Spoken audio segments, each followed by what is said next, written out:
En el vídeo anterior vimos el error número 1 que arruina un armario empotrado. Hoy toca el siguiente paso.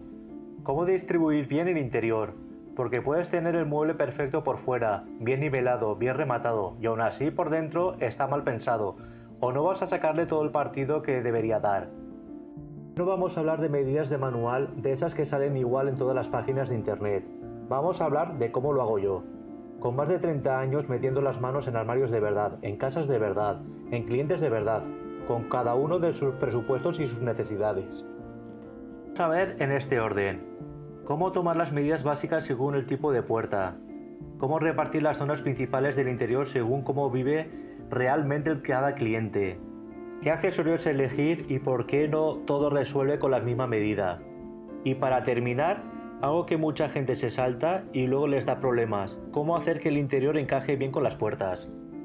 Si te interesa el oficio de verdad, sin paja, quédate, porque esto te va a servir tanto si eres carpintero como si simplemente quieres entender qué les estás pagando a quien te haga el armario. Vamos con las medidas básicas, que es donde se empieza a definir todo lo demás. Lo primero, el fondo útil. Aquí depende del tipo de puerta que vayas a poner. Si son puertas abatibles, el fondo útil tiene que ser 58 centímetros y con esa medida la ropa colgada no choca contra la puerta cerrada. Con puertas correderas la cosa cambia, y aquí es donde mucha gente se equivoca. El fondo tiene que ser mayor, entre 65 y 67 centímetros, según el sistema de guías que se use por el fabricante. Y digo que aquí se equivoca la gente, porque hay quienes piensan que con correderas se resta fondo, y es justo al revés. El propio raíl y el solape de las hojas te obligan a dar más fondo, no menos. Si no lo tienes en cuenta, luego la puerta corredera no corre bien y la ropa se engancha.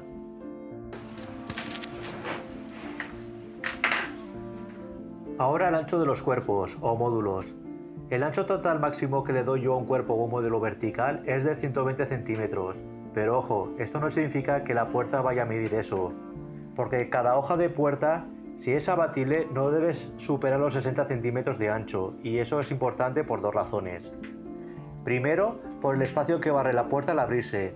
Si es muy grande te va a molestar en la habitación, y segundo, por el peso. Una puerta muy ancha carga mucho peso, sobre todo en las bisagras, y con el tiempo eso se nota. La puerta empieza a caer o descolgarse y no cierra bien. Así que la regla es, si a un módulo, un cuerpo de hasta 120 centímetros de ancho, pero partiendo las dos hojas por la mitad, de 60 cada una, máximo. Vamos ahora con las zonas principales del interior. Aquí lo importante es que ninguna medida es fija de verdad, todo se ajusta a cada caso.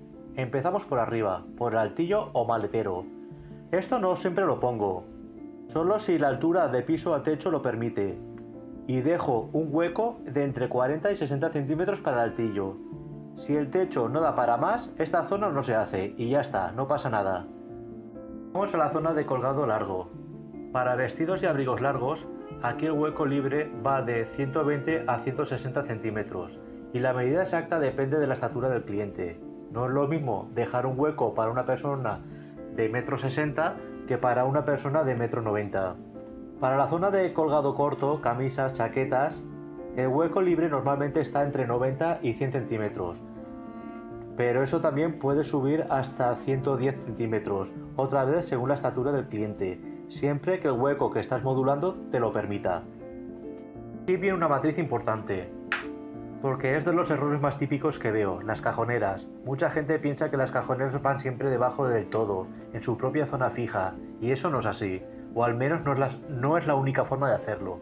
Las cajoneras se meten precisamente en los huecos de colgado corto, tienes más espacio, donde van las camisetas, las chaquetas cortas. Son módulos cajoneros independientes, los puedes montar con un solo cajón o con varias unidades juntas, según lo que el cliente necesite y el hueco que tengas disponible. Vamos con los accesorios interiores, que es donde el armario deja de ser un cajón grande y empieza a ser realmente funcional. Primero los cajones. Aquí te encuentras con una altura estándar, suele moverse entre los 15 y 20 centímetros, pero ojo, este punto puede encarecer bastante el precio del armario, porque depende mucho del presupuesto y de lo que necesite cada cliente. Hay un abanico bastante amplio de opciones de esta materia, y no es una decisión que cierre solo con la medida, sino con lo que el cliente quiere invertir. Ahora vamos con las separaciones entre estantes, para la ropa doblada o las camisetas. Y aquí no hay una medida exacta y cerrada. Esto se suele consultar directamente con las necesidades del cliente. Lo que tienes que tener claro aquí es el equilibrio. Si pones los estantes muy pegados entre sí, luego no ves el fondo del hueco y te cuesta coger la ropa. Si dejas demasiada separación, estás desperdiciando espacio que podrías aprovechar.